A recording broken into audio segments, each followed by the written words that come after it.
जो अध्याय 3 है कॉन्स्टिट्यूशन का, ये स्टेट की लायबिलिटी से संबंधित है कि राज्य के क्या क्या उत्तरदायित्व होंगे। 294 से शुरू होता है और 300 तक आएगा, और इसमें राज्य के विभिन्न प्रकार के दायित्व, राज्य अगर संविदा करता है तो उसका क्या दायित्व होगा, राज्य अगर अकृत्य करता है तो उसका क्या दायित्व होगा, इस संबंध में यहां व्यवस्था है। 294 to 300 ये राज्य के दायित्व के संबंध में व्यवस्था करता है। यानी एक 6-7 आर्टिकल यहां पर हैं, गिन ले आप तो 294 से 300 तक 6 बैठे, 7 बैठे, जितने भी बैठे, वहां तक राज्य के दायित्व की चर्चा हुई और इसी में अप्रत्यात्मक दायित्व ये शामिल है। क्योंकि अप्रत्य पर विस्तार से बात तो तभी हो सकती जब अप्रत्य विधि ये पढ़ाई जा रही हो। फिलहाल मोटे तौर पर आप अप्रत्य को 3 भागों में विभाजित कर सकते हैं, और ये बात हमने लगातार बोली है कि काम जब भी आप देखेंगे या काम कहें या गलत काम कहें तो वो 3 भागों में बटा दिखाई देता है। एक बहुत ही अधिक गलत, यानी जिस काम को आप बहुत अधिक गलत कहते हैं वो काम कौन सा होता है, जो एक मानव की जो न्यूनतम नैतिकता है, जो मिनिमम कम से कम आदमी से अपेक्षित है, उसके भी खिलाफ जाता है। जो न्यूनतम, आखिर कुछ तो है जहां से नीचे आपको नहीं जाना चाहिए। कहते हैं कि अगर कभी दुश्मनी भी किसी से हो तो ऐसा कुछ नहीं करना चाहिए कि अगर कभी दोस्ती हो तो नजरें झुकानी पड़ जाए। यानी ये आप सहन न कर पाए कि वो जो प्रश्न पूछेगा कि भाई ये क्यों किया था, चलिए दुश्मनी हो गई ठीक, लेकिन कम से कम इतना तो नहीं गिरना चाहिए कि बिल्कुल आप नजर मिलाने के योग्य न रहे। एक स्थिति यह भी होती है, तो जब आपका काम न्यूनतम नैतिकता के खिलाफ है, यानी एक मानव से जितनी न्यूनतम नैतिकता की अपेक्षा है, मिनिमम जो अपेक्षा है, जब मानव उसे भी पूरा नहीं कर रहा तो मानव का कृत्य अपराध कहलाता है। ठीक है, नो डाउट उसने ऐसा जो कृत्य किया है जो मानव के लिए न्यूनतम निर्धारित है, उससे भी नीचे जा रहा है, तो उस कृत्य को सुकृत्य नहीं कहा जाएगा, कहा उसे भी अकृत्य जाएगा। लेकिन वो अकृत्य की एक विशेष श्रेणी है। जैसे आतंकवादी भी है तो आदमी, ठीक है, लेकिन वो आदमियों की एक विशेष श्रेणी है। ठीक है, ऐसे ही ये कृत्य जो मानव के लिए निर्धारित जो न्यूनतम नैतिकता है, और नैतिकता क्या, एक मानक, एक स्टैंडर्ड, मानक की अंग्रेजी क्या, स्टैंडर्ड, एक स्टैंडर्ड जिसके अगेंस्ट आपका व्यवहार देखा जाएगा, मीनिंग देयर बाय उस मानक के मुताबिक आपके व्यवहार का मूल्यांकन होगा कि आपका व्यवहार ठीक था या गलत। ठीक है ना, तो नैतिकता अर्थात मनुष्य के आचरण या व्यवहार करने का जो तरीका है, ठीक है, वो निर्धारित है। निर्धारित किसने किया, समाज ने ये देखा कि इस तरह से आचरण करना खराब परिणाम देता है और इस तरह से आचरण करना ठीक परिणाम देता है।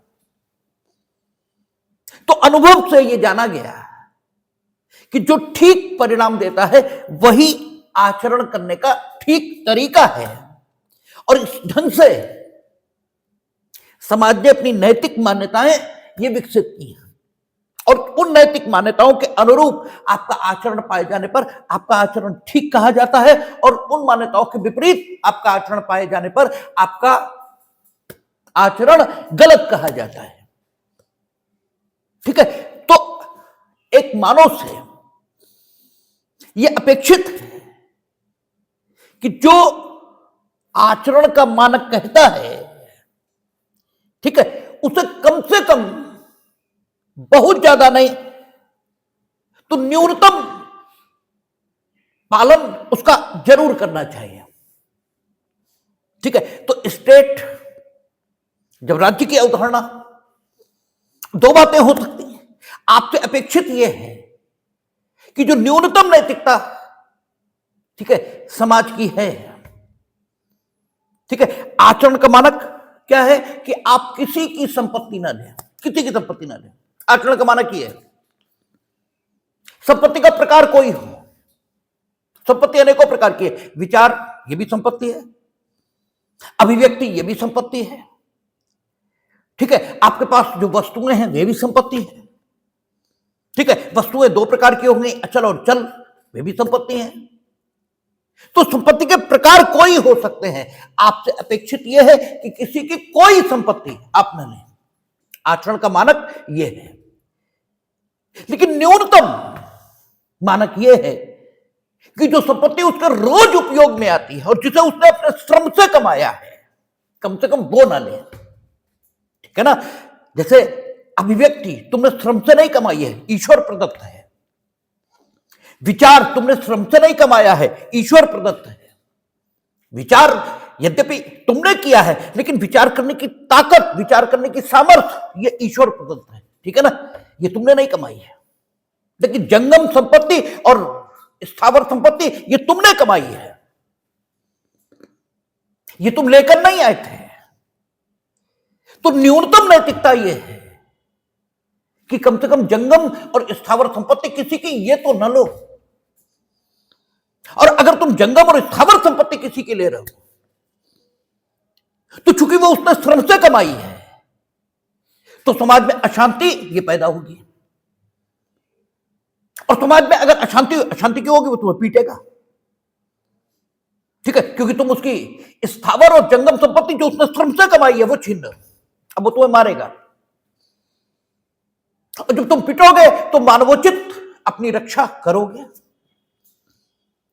जब मानवोचित रक्षा करोगे तो हो सकता है तुम ताकतवर हो। ठीक है, और तुम उसे ही पीट दो जिसकी संपत्ति तुमने छीनी है। ठीक है, अब दोहरा गलत होगा।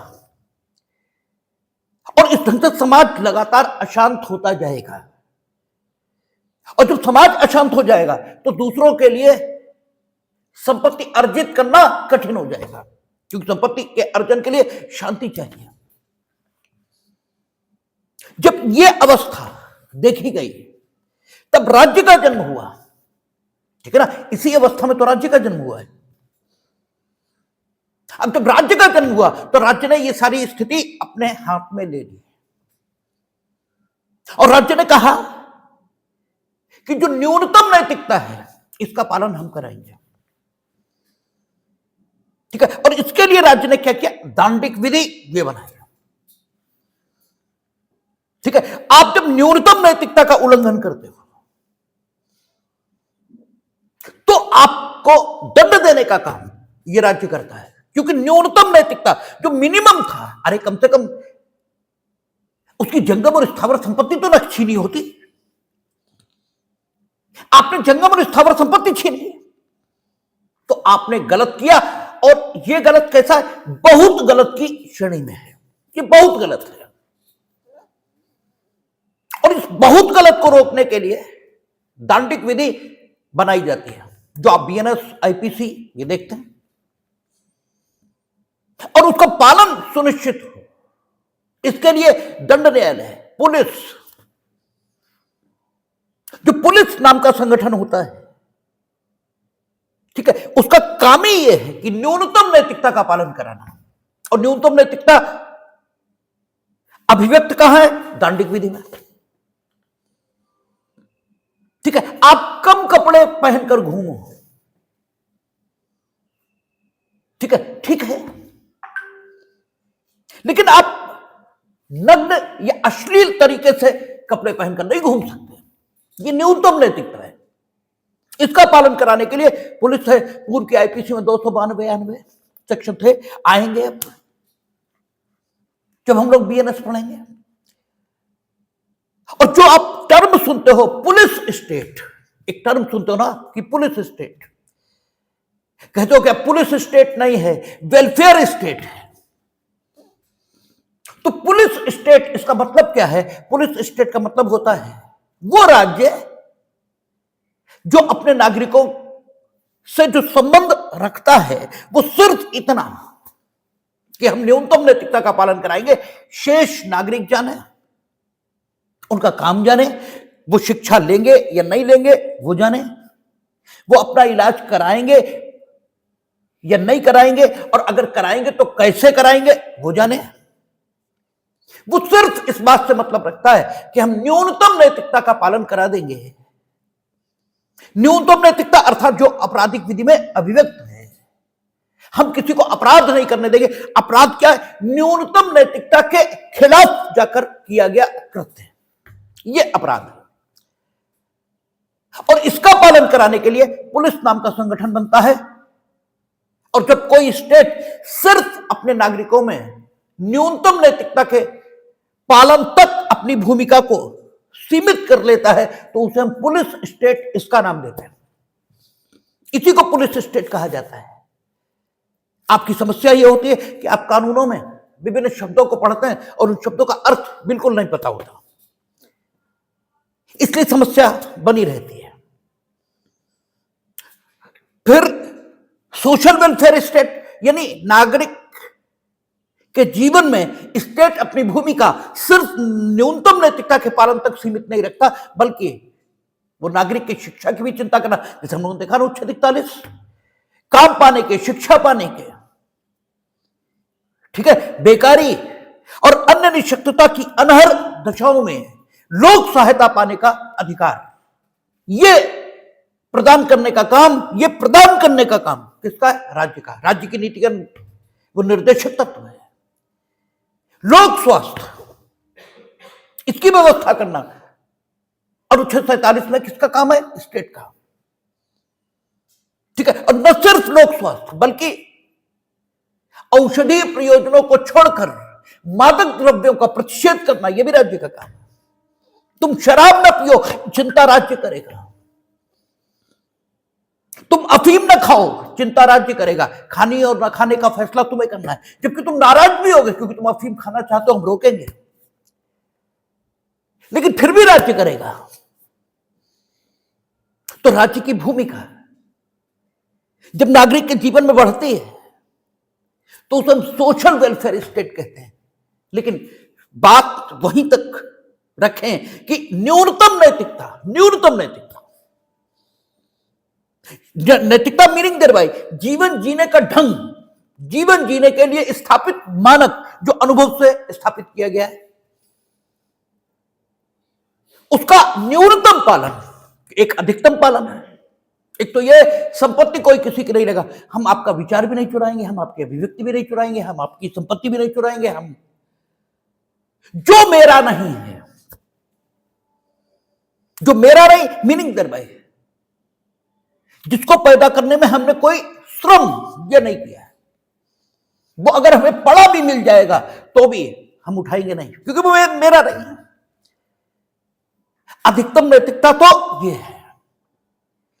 लेकिन न्यूनतम नैतिकता यह है कि कम से कम जो किसी ने श्रम से कमाया वो तो न छीनो, वो तो न चुराओ, ठीक है। तो राज्य ये जिम्मेदारी अपने ऊपर ले लेता है और कहता है कि न्यूनतम नैतिकता का पालन हम करेंगे। और जब मनुष्य का कृत्य न्यूनतम नैतिकता के विरुद्ध होता है तब हम उसे सामान्य बोलचाल की भाषा में बहुत गलत और कानून की भाषा में अपराध ये कहते हैं, ठीक है। अब दूसरी स्थिति होती है, आपका काम बहुत गलत तो नहीं है, बहुत गलत नहीं है, लेकिन गलत है, ठीक है, बहुत गलत नहीं है, गलत है। गलत है मीनिंग देर भाई, उससे दूसरे को नुकसान हुआ है, उससे दूसरे को नुकसान ये हुआ है। ठीक है, यद्यपि वो इतने गलत की श्रेणी में नहीं है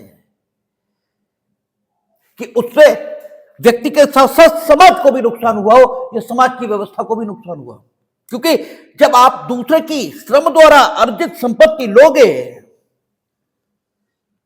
तो संभावना इस बात की भी रहेगी कि संबंधित व्यक्ति आपसे अपनी श्रम द्वारा अर्जित संपत्ति वापस लेने की कोशिश करेगा और तुम्हें पीटेगा। ठीक है, तो आपके कृत्य से व्यक्ति ही नहीं समाज के प्रभावित हो जाने की आशंका या तो रहेगी या समाज प्रभावित हो जाएगा। ठीक है ना, इसलिए उस हमने बहुत गलत कहा। दूसरी स्थिति है, आप दूसरे की संपत्ति पर कब्जा जमा रहे हैं। ठीक है, और जब आप कब्जा जमाने की कोशिश करते हो तो वो गलत होता है, उससे भी सामाजिक शांति इसके डिस्टर्ब हो जाने का खतरा होता है। लेकिन अगर हम एक सिस्टम डेवलप कर दें और हम ये कहें कि तुम झगड़ना मत, अगर तुम्हारी संपत्ति पर ये कब्जा करे मेरे पास आना, इनकी तो ऐसी की तैसी, हम इनसे निपट लेंगे, तुम कुछ मत कहना, तुम हमसे शिकायत करना। जैसे घर में होता है, उन्होंने कहा इनने तो मारा तो तुमने हमसे क्यों नहीं कहा, हमसे कहते, हम इनसे निपटते। तो आपके मन में एक आश्वासन होता है कि अगर इन्होंने कब्जा, देखिए चुराने में तो कब्जा कहां जमाया, वो तो चुरा ले गए, स्वामी को पता भी नहीं लगा। अब हम कब्जा जमा रहे हैं, ठीक है, और हम ये कह रहे हैं कि तुम्हारी है ही नहीं, मेरी है ये तुम्हारी संपत्ति पर कब्जा रखने का मेरा हक है। तो तुम दूसरों के पास शिकायत, अब तुम्हारे पास मौका है, छीन नहीं रहे हम कब्जा जमाने की कोशिश कर रहे हैं। अब तुम, अगर हम कोई ऐसी व्यवस्था बनाए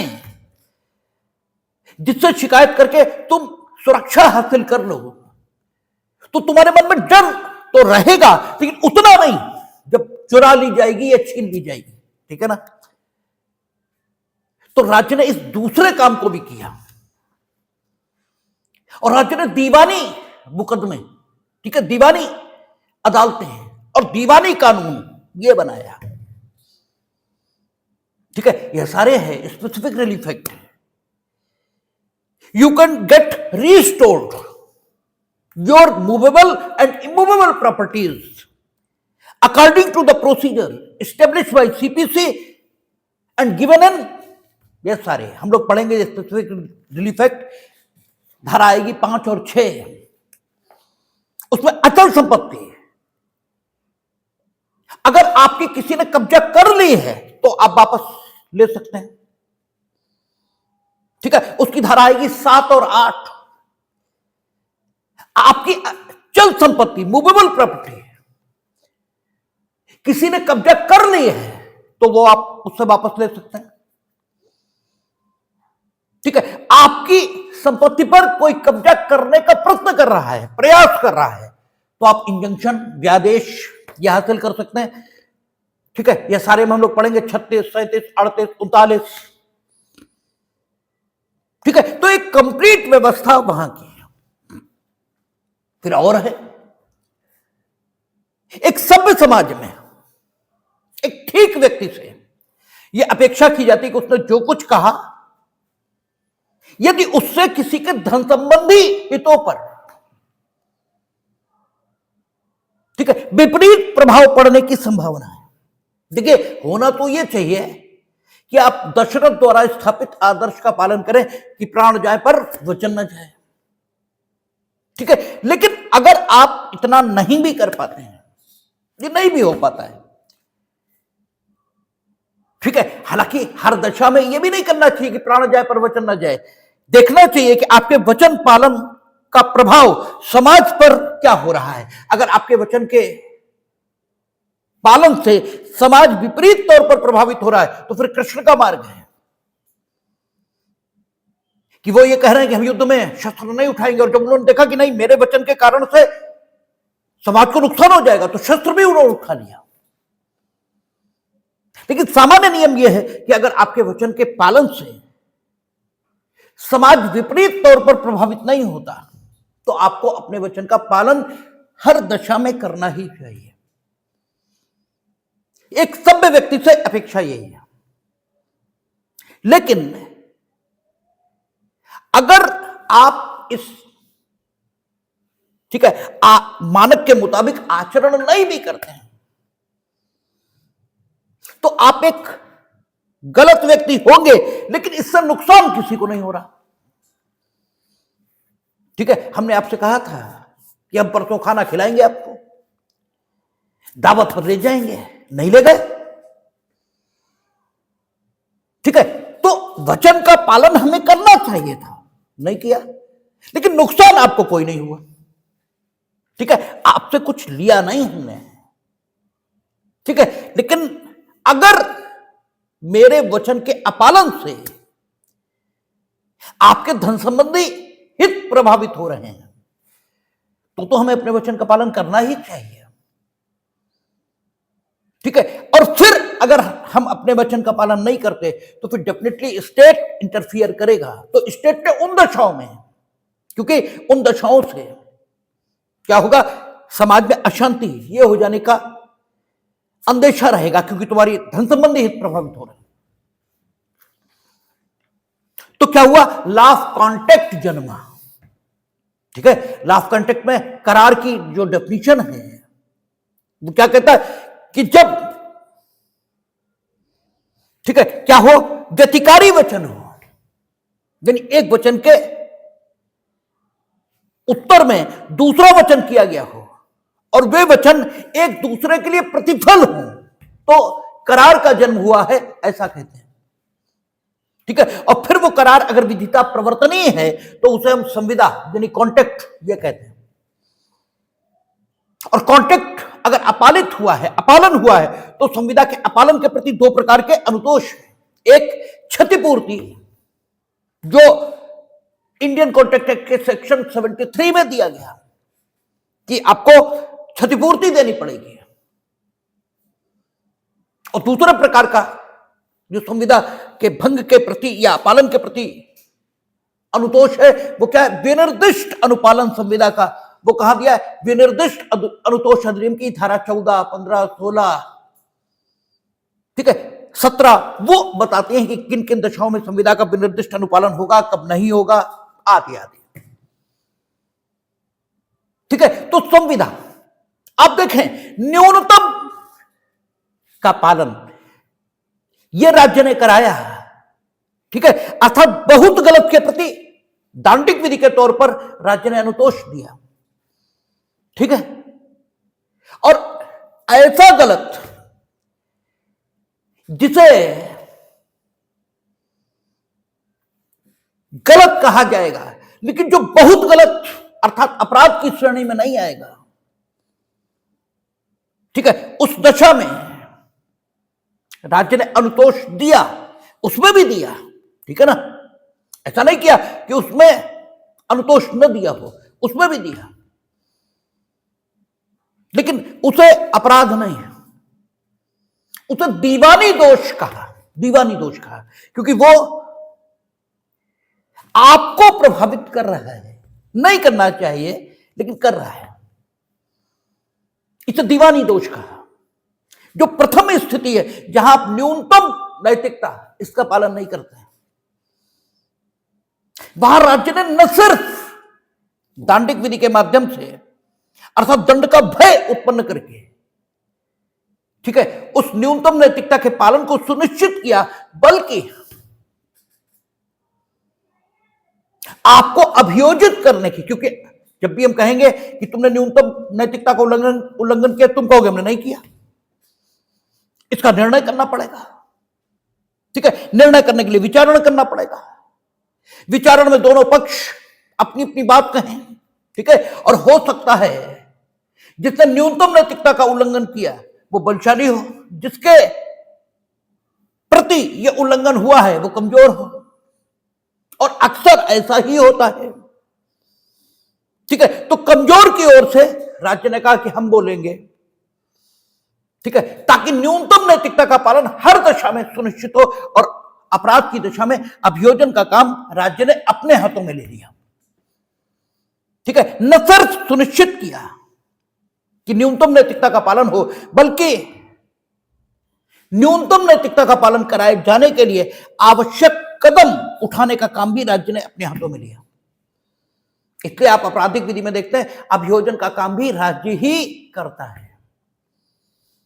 ठीक है, अब काम करने के लिए राज्य का कार्यपालक अंग वही होता है, तो सरकार अभियोजित करती है और राज्य ही निर्णय करता है न्यायालय के तौर पे। दोनों राज्य हैं, लेकिन चूंकि काम करना है इसलिए सरकार जो कार्यपालक अंग है राज्य का वो काम कर रही है और जो निर्णायक अंग राज्य का है वो निर्णय दे रहा है। दोनों राज्य हैं, ठीक है। लेकिन दीवानी दोष के मसले में, ठीक है, आपको निर्णय लेने, ठीक है, का अधिकार दिया है कि तुम अपनी संपत्ति की रक्षा के लिए आओ हमारे पास, ठीक है ना।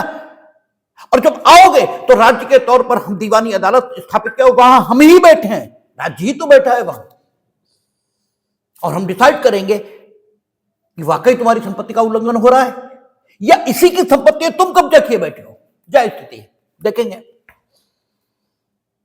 और दीवानी मामलों में अभियोजन का काम राज्य ने तुम्हें दिया, तुम चाहो तो अभियोजन करो, तुम चाहो तो अभियोजन न करो। हां, अभियोजन हो सके इसके लिए आवश्यक व्यवस्था यह जुटाने का काम सरकार ने अपने हाथों में लिया, अर्थात दीवानी अदालत बनाई, सीपीसी जैसे कानून बनाए, ठीक है ना, विभिन्न दीवानी कानून बनाए, आदि आदि। अब एक गलत की तीसरी श्रेणी है, ठीक है। एक हुआ बहुत गलत जिसे अपराध कहा, एक हुआ गलत जिसे दीवानी दोष कहा, ठीक है। अब एक गलत की तीसरी श्रेणी है, नैतिक रूप से गलत। नैतिक रूप से गलत यानी जिसे सिर्फ गलत कहें, जिसमें किसी को नुकसान नहीं होता, किसी को नुकसान नहीं होता, ठीक है। वो कौन सा, जैसे हमने तुमसे कहा कि हम खाना खिलाएंगे, नहीं खिलाया, नुकसान थोड़ी हुआ कोई, लेकिन ये भी गलत तो है ही है, वचन का पालन हुआ है, ये गलत है, इसमें कोई दिक्कत, दो मत नहीं है, ठीक है। अब एक गलत ये है, ठीक है, जिससे किसी को नुकसान नहीं हुआ, ठीक। और एक इसी गलत की दूसरी श्रेणी है। अच्छा, दीवानी दोष के मसलों में आपने देखा था कि आपने कुछ किया, सबसे पहले आपने वचन दिया, फिर अपालन किया, ठीक है ना। पहले आपने वचन दिया, फिर अपालन किया, आपने दूसरे की संपत्ति पर कब्जा किया, ठीक है, ये उसे हमने दीवानी दोष कहा, ठीक है। अब एक गलत की और श्रेणी आई, ठीक है, जिसमें किसी को कोई नुकसान ही नहीं हुआ, किसी को नुकसान ये हुआ ही नहीं। इस गलत को हम आम बोलचाल की भाषा में क्या कहते हैं कि गलत तो है लेकिन क्या करें, है तो है, क्या करें, नहीं खिलाया तो नहीं खिलाया। इस गलत के प्रति आपके मन में कोई भाव नहीं होता कि ये जिसने किया उसके प्रति हम कोई अनुतोष, कोई रिलीफ ये सीख करेंगे, और इस गलत को कानून की भाषा में नैतिक गलत ये कहा जाता है, ठीक है ना, इसे नैतिक गलत कहते हैं। लेकिन गलत की एक और श्रेणी है, और वो चौथे प्रकार की श्रेणी है। उस श्रेणी, उस गलत में क्या होता है, आप इच्छापूर्वक कुछ ऐसा कर रहे हो कि दूसरे को नुकसान हो, ठीक है, ये तो नहीं है, लेकिन दूसरे को नुकसान हो गया है, आपने इच्छापूर्वक दूसरे का नुकसान किया, ये नहीं है, लेकिन नुकसान हो गया। जैसे आपने लापरवाही से गाड़ी चलाई, किसी की टांग टूट गई, ठीक है ना। आपने नेग्लिजेंट ड्राइविंग की, टांग तो उसकी टूटी है ना, और आपकी नेग्लिजेंट ड्राइविंग से टूटी। आपका ड्राइवर था, बदतमीजी कर रहा था, बदतमीजी कर रहा था मीनिंग भाई जानबूझकर कुछ नहीं कर रहा था, लेकिन अननेसेसरी ऐसे ऐसे ऐसे ऐसे गाड़ी चला रहे थे, वो किसी से भिड़ गई। अब ये ठीक है कि उसे मार डालने के लिए वो ऐसे ऐसे गाड़ी नहीं चला रहे थे, सही है, लेकिन मरा तो जो मर गया उसका क्या दोष है? ठीक है, ये गलत की वो श्रेणी है, ये गलत की वो श्रेणी है जिसमें दूसरे को नुकसान हो रहा है, दूसरे को नुकसान तो हो रहा है, यद्यपि वो नुकसान आप उत्पन्न करना नहीं चाह रहे, ठीक है ना, फिर भी ऐसे ऐसे गाड़ी तो चला ही रहे थे, जान तो रहे थे, ज्ञान तो था आपको कि इससे नुकसान हो सकता है, पहुंचाने का आशय भले ही नहीं था, ज्ञान तो था, और नुकसान इनफेक्ट हुआ भी है, इनफेक्ट हुआ भी है। तो इस गलत को भी गलत तो कहा जाएगा, और ये गलत अपराध भी नहीं है, और नैतिक गलत से अपराध से कम है, नैतिक गलत से ज्यादा है, ठीक है, अपराध से कम है, नैतिक गलत से ज्यादा है, और दीवानी दोष जो हम लोगों ने अभी देखा है उससे भिन्न प्रकार का है। वो ये गलत एकदम ठीक ऐसा गलत नहीं है, ठीक है, बस इसी गलत को कानून की भाषा में अकृत्य कहा जाता है। यही अगर ब्रॉड टर्मिनोलॉजी में देखें तो ये सारे गलत अकृत्य कहलाएंगे, इनमें से एक भी सुकृत्य नहीं कहलाएगा, ठीक है ना। लेकिन कानून की भाषा में बहुत गलत ये अपराध कहलाएगा, बहुत कम गलत ये नैतिक गलत कहलाएगा, ठीक है, या यूं कहें नैतिक दोष कहलाएगा, ठीक है। और फिर वे गलत जो अपराध से भिन्न है और नैतिक गलत से भी भिन्न है, ठीक है, उन्हें हम गलत की श्रेणी में रखेंगे, और कानून की भाषा में उन्हें हम दीवानी दोष कह देंगे, दोनों को दीवानी दोष कह देंगे, ठीक है ना। वो जो इच्छापूर्वक आपने गलत किया, वो जो जानबूझकर आपने गलत किया, भले ही इच्छापूर्वक नहीं किया, ठीक है ना, इन दोनों गलतों को हम दीवानी दोष कह देंगे। इसीलिए कहा जाता है, अपकृत्य को परिभाषित करिए तो आप कहते हैं अपकृत्य एक दीवानी दोष है, ठीक है, इसीलिए कहा जाता है अपकृत्य एक दीवानी दोष है। और इन दोनों प्रकार के दोषों में, ठीक है, जो आपने इच्छापूर्वक किए, जो जानबूझकर किए किंतु इच्छापूर्वक नहीं किए, और जिनसे लोगों को नुकसान हुआ है, ठीक है, किंतु समाज की शांति भंग नहीं हुई, इसलिए अपराध की श्रेणी में तो नहीं गए,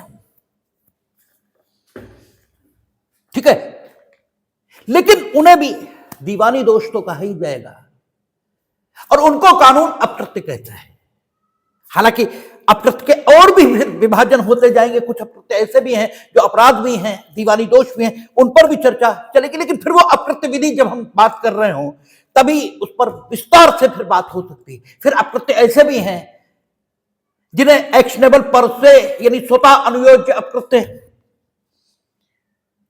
और नुकसान होने पर ही अभियोजन योग्य अपकृत्य, इन दो श्रेणियों में बांटा जाएगा। जैसे उपेक्षा या नेग्लिजेंस, ये ऐसा अपकृत्य होगा जिसमें नुकसान हो जाए तभी अभियोजन होगा। तुम खाली गाड़ी ऐसे से चला रहे थे, कोई अभियोजन नहीं होगा, ठीक है। दीवानी दांडिक हो सकता है, 279 पहले आईपीसी में थी, ठीक है ना, मानव जीवन संकटापन्न हो सकता था उससे, ठीक है, लेकिन वो फिर माइन्यूट विभाजन है, वो जब हम वहां पहुंचेंगे तभी बात करेंगे, जब अपकृत्य पर सीधे बात कर रहे होंगे तभी बात करेंगे कि अपकृत्य ऐसे भी है। अच्छा, स्वतः अनुयोज्य भी हैं, जैसे मानहानि है, एक पैसे पर नुकसान किसी को ना हुआ हो, मानहानि में अक्सर होता भी नहीं। हमने आपसे कहा कि आप चोर हो तो आपको क्या नुकसान हो गया, पैसों में तो कोई नहीं हुआ, ठीक है। हम आपकी जमीन पर गए आपको चिढ़ाने के लिए, न मेरा कब्जा करने का विचार है, कुछ नहीं, बस हमें मालूम है कि तुम खिसियाओगे और यानी तुम्हें क्षोभ होगा, हम घुसे और बने हुए तुम्हारे कमरे में, ठीक है। तो ये एक्शनेबल पर से माने जाएंगे, यानी स्वतः अनुयोज्य, कोई नुकसान ना हुआ तो ये फिर माइन्यूट विभाजन है, वो जब हम अकृत्य में पहुंचेंगे तब उस पर बात करेंगे। फिलहाल आप एक मोटा मोटा अनुमान कि अकृत्य आखिर क्या चीज होता है, क्योंकि हमें कम से कम जब हम एलएलबी में थे बहुत दुख दिया है इस बात ने कि मोटा मोटा हम विभाजन ही नहीं कर पाते थे। हाँ, मन में मेरे ये रहता था कि भाई अपराध क्या सुकृत्य है, वो अकृत्य नहीं है, वो भी तो अकृत्य है, ठीक है। अकृत्य को ही अकृत्य क्यों कह रहे हो? संविदा भंग क्या ये सुकृत्य है? ये भी तो अकृत्य है। लेकिन न कोई टीचर बताता था, न कुछ करता था, और बस यूं ही मन में उठते रहते थे सवाल, और फिर कानून कठिन लगना शुरू हो जाता है, क्योंकि उसमें घालमेल दिखता है, घालमेल दिखता है। लेकिन अगर शुरुआत ठीक से की जाए, सारी चीजों को अलग अलग किया जाए, तो फिर चीजें ठीक हो जाती हैं, ठीक है। अब जैसे सभी मानव है, लेकिन तुम्हारा नाम ही हमने मानव रख दिया, लोगों का नाम भी तो मानव होता है, ठीक है। तो ऐसे ही है, ये सारे अकृत्य हैं, ये सारे अकृत्य हैं, चाहे अपराध हो, चाहे दीवानी दोष हो, चाहे नैतिक दोष हो, सारे अकृत्य हैं। लेकिन हमने अकृत्य के रूप में एक निश्चित प्रकार के दीवानी दोष का, या एक निश्चित श्रेणी में आने वाले दीवानी दोषों का नाम ही अकृत्य रख दिया, ठीक है ना। और सिर्फ उसी गलत को हमने अकृत्य कहा, ठीक है ना, ठीक है। अच्छा, ऐसे काम जिनसे दूसरों को नुकसान हुआ है, ठीक है, चाहे वो ख्याति संबंधी हो, जैसे मानहानि प्रतिष्ठा संबंधी नुकसान है ना, ठीक है। मानहानि क्या है? प्रतिष्ठा संबंधी नुकसान, ठीक है। सांपत्तिक नुकसान नहीं है, वो शारीरिक नुकसान नहीं है, ख्याति संबंधी प्रतिष्ठा संबंधी नुकसान है। तो प्रतिष्ठा का नुकसान भी नुकसान तो है ही, ठीक है। आप मेरी जमीन पर घुस आए, यद्यपि कब्जा करने नहीं आए, लेकिन अगर हमें क्षोभ उत्पन्न करने के लिए आए, ठीक है, तो क्षोभ से हमें एक तो मानसिक कष्ट हुआ, तो मेरा मानसिक नुकसान हुआ। दूसरा, मेरी राइट टू प्राइवेसी, ये भी तो भंग हुआ, तो मेरी जमीन पर क्यों आए, ठीक है ना। तो ऐसे गलत, ठीक है, ऐसे गलत बहुत ज्यादा समाज में होते रहते हैं। उन सारे गलत कामों के लिए कानून अनुतोष नहीं देता, ठीक है। सारे गलत कामों के लिए उनमें से कुछ को चुन लेता है, कुछ को चुन लेता है कि भाई ये ठीक है। बहुत सारे गलत ऐसे हैं, ठीक है, जिनसे लोगों को नुकसान तो हो रहा है, लोगों को नुकसान हो रहा है, ठीक है, लेकिन वे उस ढंग के गलत नहीं है जो संविदा भंग आदि में आ जाएं, उस ढंग के गलत नहीं, ठीक है ना। गलत तो हैं, गलत हैं, नुकसान भी हुआ, लेकिन वे वैसे गलत नहीं है जैसे संविदा भंग वगैरह है, ठीक है। तो उन्हें हम अकृत्य के रूप में, यानी कानून में जिसे अकृत्य कहते हैं उस रूप में जानते हैं, ठीक। तो उन्हें कानून अकृत्य की मान्यता देता कब है, ठीक है, देगा कब? तो एक तो यह है कि राज्य अपने विधायी अंग से कानून बना दे,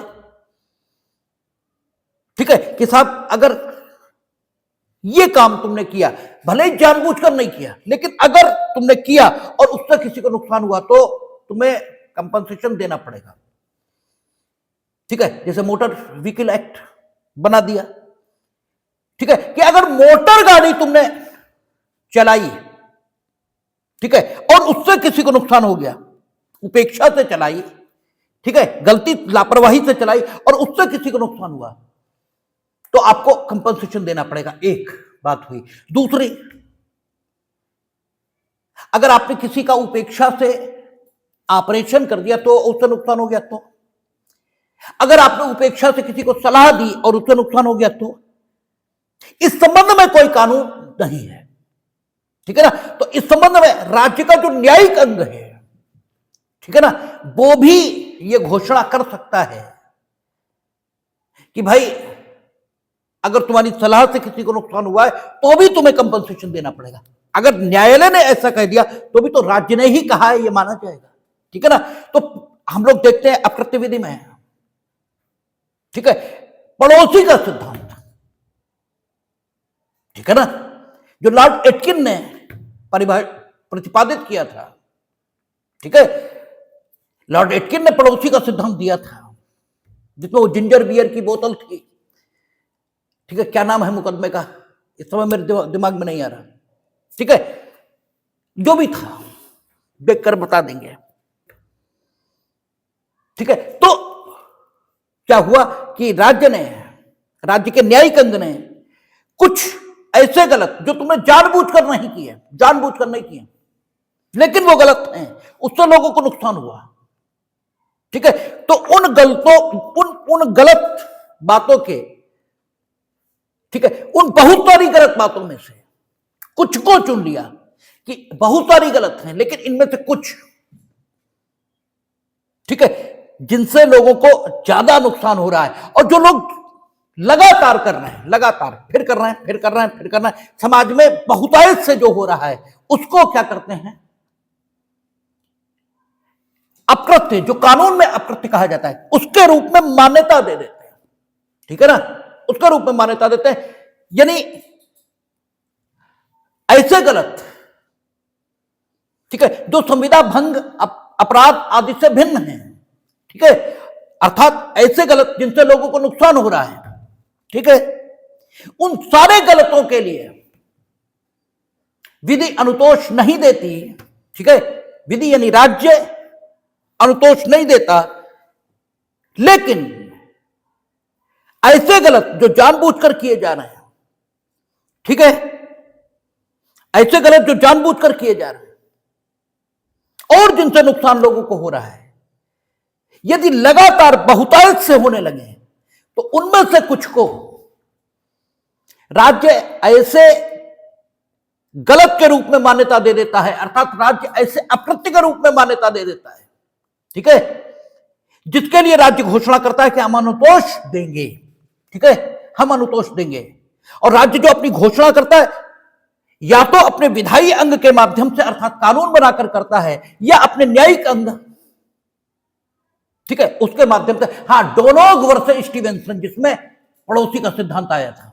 ठीक है ना, तो या तो राज्य कानून बनाकर यह घोषणा करता है कि अगर वो गलत जिससे लोगों को नुकसान हो रहा है, ठीक है, हम उस गलत के प्रति अनुतोष देंगे, तो राज्य या तो विधायी अंग के माध्यम से कानून बनाकर, या डोनोग वर्सेस स्टीवेंसन जैसे मुकदमे डिसाइड करके और पड़ोसी का सिद्धांत विकसित करके अपने न्यायिक अंग के माध्यम से घोषणा करता है कि हम अनुतोष देंगे, और बस इन्हीं को अकृत्य कहा जाता है। ठीक है ना, कानून की भाषा में। ठीक, इनको अकृत्य कहते हैं। अब राज्य क्या करता है, बहुत सारे गलत हैं, बहुत सारे गलत हैं जो जानबूझकर किया जा रहा है और जिनसे लोगों को नुकसान हो रहा है। ठीक है, उनमें से राज्य ने कुछ को चुना। ठीक है, और ये कुछ को वो जो चुनता है वो किस आधार पर चुनता है कि जब समाज में बहुतायत से लगातार एक गलत होने लगता है, ठीक है, कि लगातार वकील गलत सलाह दे रहे हैं, डॉक्टर नेग्लिजेंस से ऑपरेशन कर रहे हैं, नो डाउट मरीज को मार डालने के लिए नहीं कर रहे, लेकिन कर तो रहे हो, लापरवाही तो कर रहे हो। ठीक है, तो उन्होंने कहा कि नहीं, अब अगर आपके उपेक्षापूर्ण कृत्य से किसी को नुकसान होगा तो हम उसे नुकसान ही देंगे। ठीक है ना, हम उसे पैसा देंगे। ठीक है, हम दंड नहीं देंगे लेकिन अनुतोष देंगे, और वो अनुतोष क्या होगा, क्षतिपूर्ति यानी प्रतिकर के तौर का होगा। ठीक है ना, प्रतिकर आपको देना पड़ेगा, इस ढंग का हम अनुतोष देंगे, ये उन्होंने निर्धारित कर दिया। ठीक है, फिर राज्य के विधायी अंग ने कहा कि अगर उपेक्षा, इससे गाड़ी चलाकर किसी को मार डालोगे तो देना पड़ेगा। ठीक है, और फिर देना आपको जिस हिसाब से पड़ेगा वो एमबी एक्ट बताएगा, इस हिसाब से देना पड़ेगा। तो विधायी अंग ने भी अपना काम किया, लेकिन विधायी अंग नहीं तो न्यायिक अंग है। ठीक है, लेकिन राज्य घोषणा कर रहा है उन बातों के बारे में जो लगातार किए जा रहे हैं, बहुतायत से किए जा रहे हैं और जिनसे लोगों को नुकसान हो रहा, उन्हें राज्य अकृत्य के रूप में चुन रहा है। तो चुनने का तरीका क्या हुआ, बहुतायत से लगातार एक चीज घट रही है और उससे लोगों को नुकसान भी हो रहा है। इसीलिए सामंड कहता है, इसीलिए सामंड कहता है ये अकृत्यों की विधि है। अकृत्य क्या है? अकृत्यों की विधि। अकृत्यों की विधि मीनिंग देर बाई है कि राज्य ने चुना कि अगर भाई किसी की प्रतिष्ठा संबंधी, ठीक है, अपहानि करोगे, ठीक है, तो यूं तो प्रतिष्ठा संबंधी अपहानि बहुत तरीकों से हो सकती है, ठीक है, हमने तुम्हारा प्रॉपर सम्मान नहीं किया, यह भी अपमान है, ठीक है, और अपमान है तो मानहानि, आपके अपमान मीनिंग देर बाय मान की हानि, ये तो हो गई ना, हमने प्रॉपर कुर्सी नहीं आपको ऑफर की। लेकिन हर प्रकार की मानहानि नहीं, हर प्रकार की नहीं, ऐसी मानहानि जो आपकी जीविका को प्रभावित कर सकती है। जीविका यानी आप अपने जीविका पैदा करने के लिए जो साधन अपनाए हुए, जैसे हम टीचर हैं, आप ये करो इन्हें पढ़ाने ही नहीं आता, ठीक है, ये मेरा अपमान होने के साथ साथ मेरे सामने जीविका का संकट भी पैदा कर देगा, ठीक है ना, मेरा सदाचारिक स्वरूप, ठीक है, कि ये ठीक आदमी नहीं है, ठीक है, इनके पास जाओगे तो ये खुद भी शराबी हैं, खुद भी जुआरी है, खुद भी वैश्यालय जाते हैं, तुम्हें भी सिखाएंगे, तो मेरे पास लोग आना बंद कर देंगे। तुम मेरे बारे में यह प्रचारित करोगे कि मेरा शरीर ऐसी दशा में जो घड़ा जिससे होती है, ठीक है, तो लोग मेरे पास आना बंद कर देंगे। तो आप जब इस तरह की मानहानि करोगे तो फिर राज्य कहता है मानुतोष देंगे, ठीक है ना, और वो प्रतिकर के तौर का होगा। तो मानहानि के प्रति अनुतोष नहीं है मानहानि की विधि में, मानहानि के विशेष प्रकार के संबंध में है, ठीक है ना। तो सामंड कहता है कि चूंकि राज्य चुन रहा है ना, चुन रहा है कि ये वाली अगर मानहानि होगी तो देंगे, ये वाला अतिचार होगा तो देंगे, तो उसने चुना ना बहुत सारे गलत में से, सारे गलतों को नहीं, कुछ को चुना, कुछ को। जब कुछ को चुना तो सामंड कहता है ये अकृत्यों की विधि है, ये अकृत्यों की विधि है, ठीक है। सामंड के बारे में आप जो पढ़ते हैं अकृत्य में, तो कहता है अकृत्यों की विधि है ये। और सामंड के बारे में कहते हैं पिजन होल थ्योरी, कबूतर खाने का सिद्धांत की। सामंड कहता कि एक एक होल है, उसमें जब कोई अकृत्य फिट बैठ जाता है तो कानून यानी राज्य का न्यायिक अंग या राज्य का विधायी अंग उसे अकृत्य के तौर पर मान्यता दे देता है। और वो होल क्या है कि समाज में वो बात बहुतायत से घट रही है, लगातार घट रही, और उससे लोगों को नुकसान हो रहा है, ठीक है। जब ये स्थिति पैदा होती और वो अपराध नहीं है, तब इस खांचे में जब कोई चीज सही बैठ जाती है तो उसे अकृत्य के तौर पर कानून की दुनिया में जिसे अकृत्य कहा जाता है, उस अकृत्य के तौर पर मान्यता मिलती है।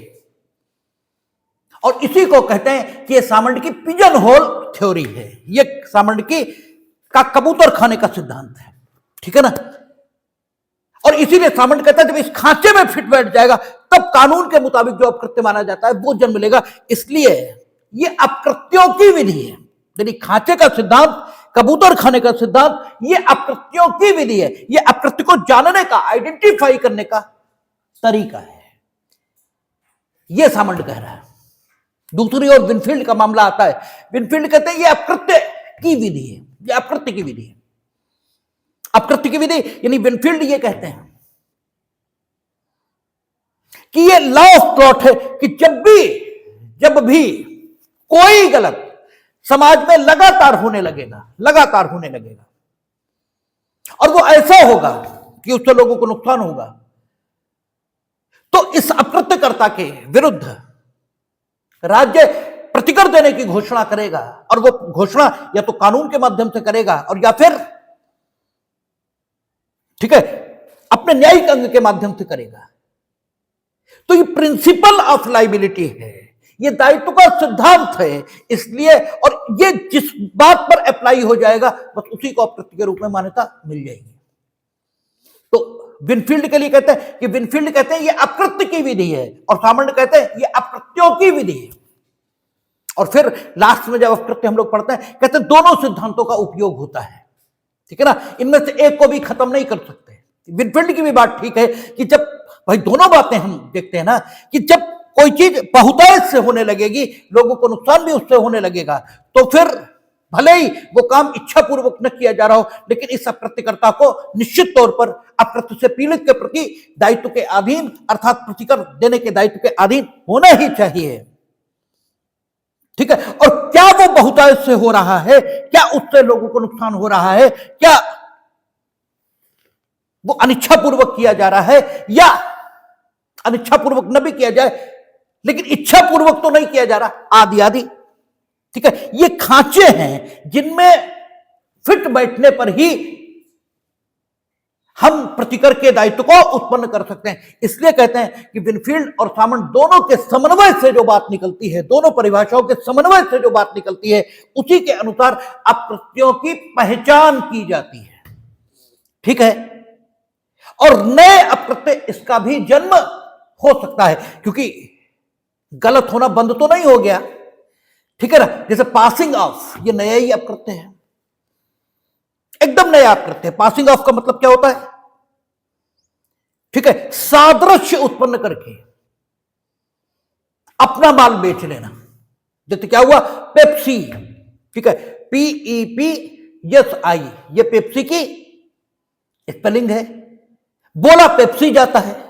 ठीक है, आप गए पेप्सी, आपने कहा दे दो, हमने क्या किया, पेप्सी जिस तरह से पैक होकर आती है बिल्कुल ठीक उसी तरह से पैक कर दी, बिल्कुल ठीक, और उस पर क्या लिख दिया, PEP-C, C फॉर कैट। अभी तो पेप्सी पढ़ा जाएगा, अभी तो पढ़ा तो पेप्सी जाएगा, और बोतल एकदम ठीक वैसी है, और सुदूर ग्रामीण इलाके में बेचना शुरू कर दिया, जहां लोग अंग्रेजी पढ़ना ही नहीं जानते। उन्होंने कहा पेप्सी दो, हमने उठाई, वो दे दी। अब वो तो बोतल से पहचान रहे हैं ना, पैकेजिंग से पहचान, पैकेजिंग एक, तुम्हारा पेप्सी वो है, हमारा पेप्सी ये, तो हम अपना माल पेप्सी जो ओरिजिनल है उसकी क्रेडिट पर बेच ले रहे हैं, और इससे हमें लाभ हो रहा है। ठीक है ना, तो ये है तो गलत ही। चोरी नहीं की हमने, चोरी नहीं की है, छल नहीं किया, क्योंकि हमने PEPC लिखा है, कहां किया, लेकिन फिर भी ये गलत तो है ही है। और चूंकि जब व्यावसायिक प्रतिद्वंदिता बढ़ी है, जब लोगों में आर्थिक विकास की चाह बढ़ी है, तो यह अप्रत्यय होना बहुतायत से शुरू हुआ। तो सामंत और विनफील्ड दोनों की परिभाषाओं के समन्वय से नया अप्रत्यय पासिंग ऑफ जन्म लेता है। इसीलिए अप्रत्यय विधि में जब आप LLM स्टैंडर्ड पर या हायर एजुकेशन के स्टैंडर्ड पर यह पढ़ना शुरू करते हैं अप्रत्यय को, तो वहां एक प्रश्न आपसे किया जाता है कि अप्रत्यय विधि विकसित होती हुई विधि है, टिप्पणी कीजिए।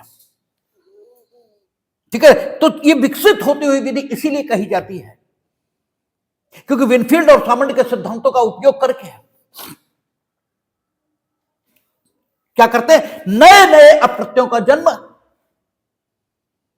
यह भी हो सकता है। हालांकि नए अप्रत्यय जन्म लेने की प्रक्रिया ये बहुत धीमी होती। क्यों, हम ये देखेंगे ना कि क्या ये बहुतायत से घट रहा है।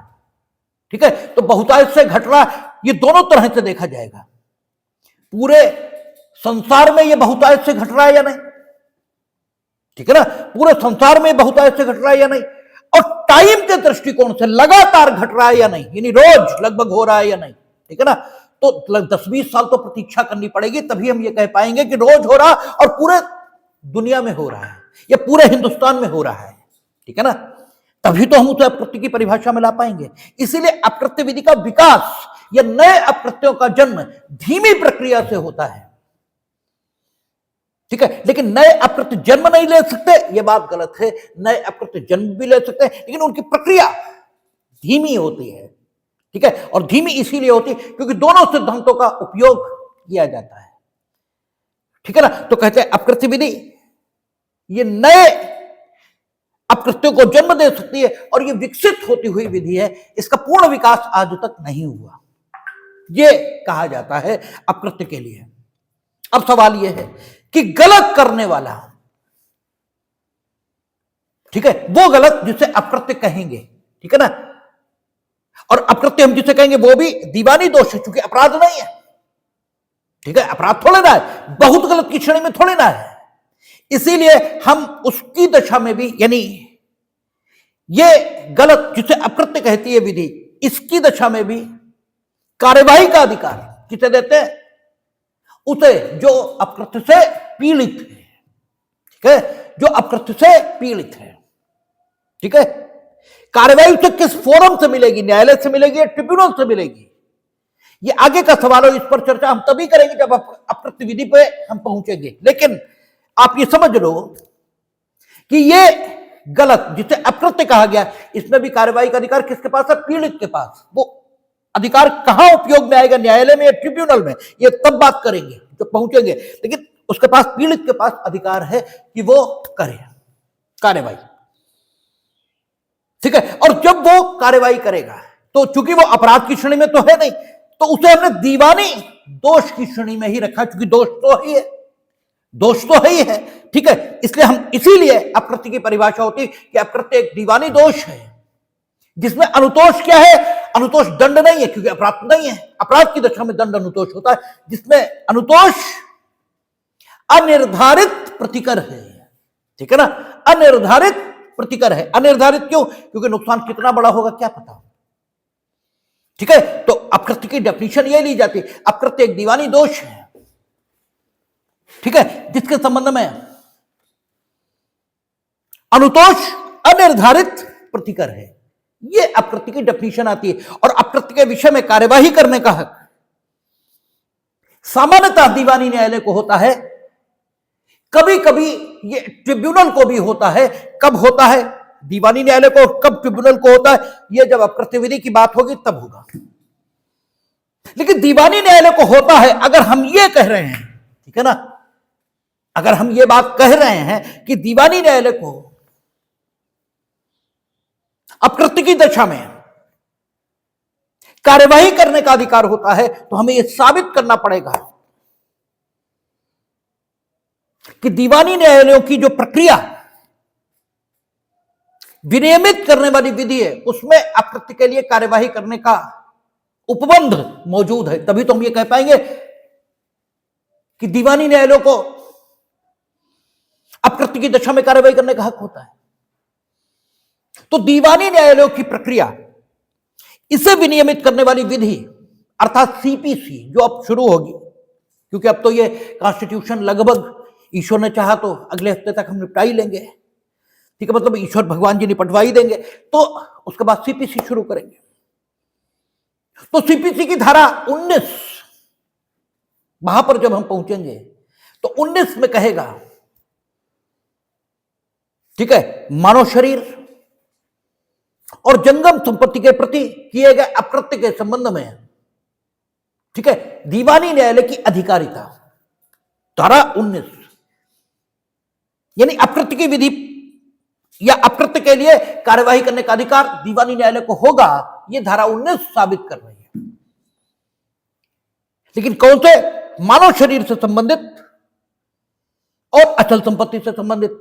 ठीक है ना, अब प्रतिष्ठा से संबंधित और जंगम संपत्ति से संबंधित ये अकृत्य तो बच ही गए। तो उसकी ही अगली धारा 20 है, वो कहती है कि प्रत्येक अन्य प्रकार के जो दीवानी वाद कारण होंगे उन पर कार्यवाही करने का अधिकार किन न्यायालयों को होगा, ये धारा 20 बताएगी। और दीवानी वाद कारण अकृत्य है क्योंकि वो दीवानी दोष है।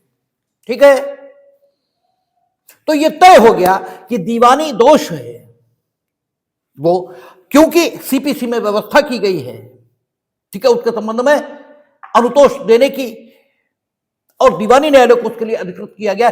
तो इसीलिए उसकी परिभाषा होती है कि अकृत्य एक दीवानी दोष है जिसके लिए प्रतिकर, वो भी अनिर्धारित, ये एक अनुतोष है। अब प्रश्न ये उठता है कि अकृत्यकर्ता यानी इस दीवानी दोष का करने वाला व्यक्ति हो सकता है और राज्य हो सकता है। यद्यपि जब भी राज्य भी होगा, क्योंकि राज्य एक अमूर्त संकल्पना है, ठीक है ना, एक एब्स्ट्रैक्ट नोशन है, राज्य को तथ्य के तौर पर दिखाया नहीं जा सकता। राज्य तथ्य के तौर पर दिखाया नहीं जा सकता, मीनिंग देयर बाय आपसे कहा जाए राज्य दिखाओ कहां है, और आप राज्य ऐसे दिखा दो जैसे मोबाइल फोन दिखा रहे हो, वैसे आप राज्य नहीं दिखा सकते, क्योंकि राज्य एक अमूर्त चीज है। राज्य तथ्य के तौर पर मौजूद नहीं है, या यूं कहें राज्य का तथ्य के तौर पर अनुभव नहीं किया जा सकता, यद्यपि वो तथ्य के तौर पर मौजूद है, ऐसे भी कह सकते हैं। ठीक है, तो अपकृत्यकर्ता होगा कौन?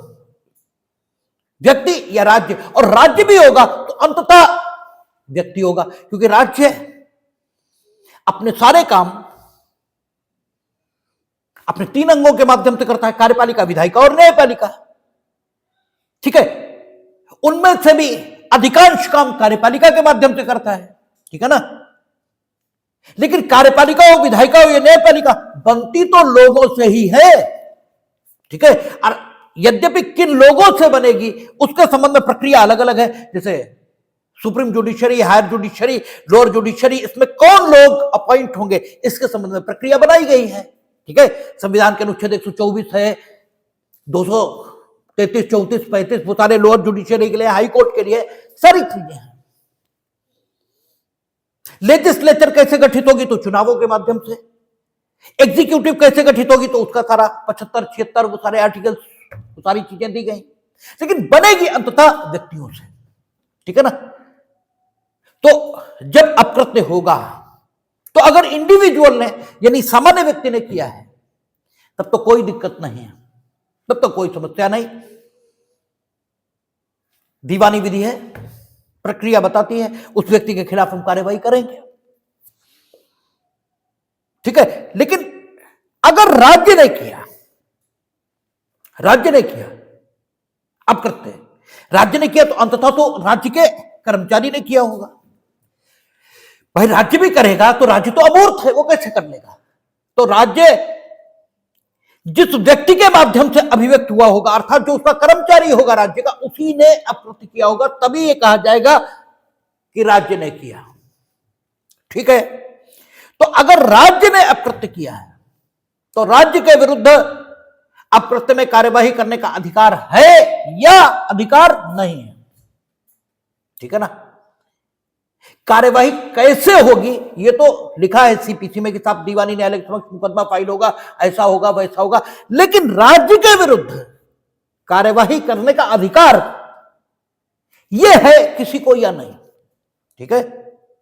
सबसे पहले तो यह तय हो कि राज्य के विरुद्ध कार्यवाही करने का अधिकार भी है या नहीं, अर्थात राज्य अप्रत्यात्मक दायित्व के अधीन होता है या नहीं होता, ठीक। अब राज्य के कई सारे काम हैं, जब यह सवाल उठ जाएगा कि क्या राज्य किसी प्रकार के अप्रत्यात्मक दायित्व के अधीन है, अगर है तभी तो सीपीसी की प्रक्रिया से उसके विरुद्ध अकृत्य के लिए कार्यवाही की जाएगी, अन्यथा कैसे कर दोगे? तो जब यह प्रश्न उठेगा कि क्या राज्य, ठीक है, अपने द्वारा किए गए अकृत्य के लिए, अर्थात अपने कर्मचारी के द्वारा किए गए अकृत्य के लिए दायित्व के अधीन है, तो फिर हमें राज्य के कामों को देखना पड़ेगा। राज्य का एक काम है जो विदेशियों के साथ है, जैसे पाकिस्तान से हमारा युद्ध शुरू हो गया तो सेना लड़ेगी तो राज्य की है ना, वो सेना लड़ रही, कौन लड़ रहा? राज्य।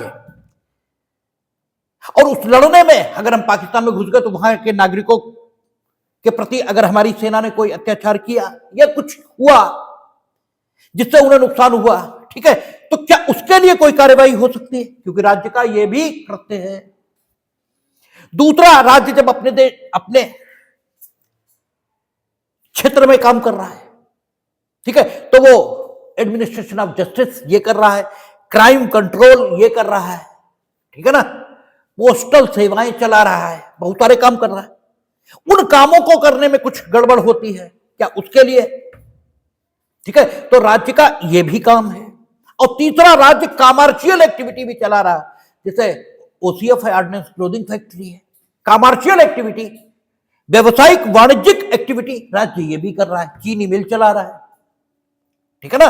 तो अगर इस चीनी मिल चलाने में यानी कमर्शियल एक्टिविटी राज्य की आज की डेट पर वो भी है, और जो विदेशियों के साथ कार्रवाई करता है अर्थात एक्ट ऑफ स्टेट, वो भी राज्य का काम है। और न्याय प्रशासन जैसे काम जो कि राज्य अपनी सोवरन कैपेसिटी में करता है, वो भी राज्य का काम है। तो राज्य के 3 प्रकार के काम हैं, एक एक्ट ऑफ स्टेट है उसका, दूसरा सोवरन कैपेसिटी में किया गया काम है, और तीसरा कमर्शियल कैपेसिटी में किया गया काम है। तो क्या राज्य तीनों स्थितियों में किए गए अपकृत्यों के लिए दायी है? यदि नहीं तो कब वो दायी है, कब नहीं है? यह सवाल उठ खड़ा होता है। इस सवाल का उत्तर आना है। इसी को राज्य का अप्रत्यात्मक दायित्व यह कहा जाता है। तो इस सवाल का उत्तर सबसे पहली बार दिया गया था P&O steam navigation company versus secretary of state, उस मुकदमे में। तो राज्य के अप्रत्यात्मक दायित्व की जब चर्चा चलती है तो वहीं से चलती है। और ऐसा बोला जाता है कि अनुच्छेद 300 जो राज्य का है, ठीक है, अनुच्छेद 300 जो भारत के संविधान का है, जो राज्य के विभिन्न प्रकार के दायित्वों के चैप्टर जो कि 294 से शुरू हुआ, उसमें शामिल किया गया है। ठीक है, उसमें जो अंतिम अनुच्छेद है 300, उसके अंतर्गत राज्य के अप्रत्यात्मक दायित्व का वर्णन किया गया।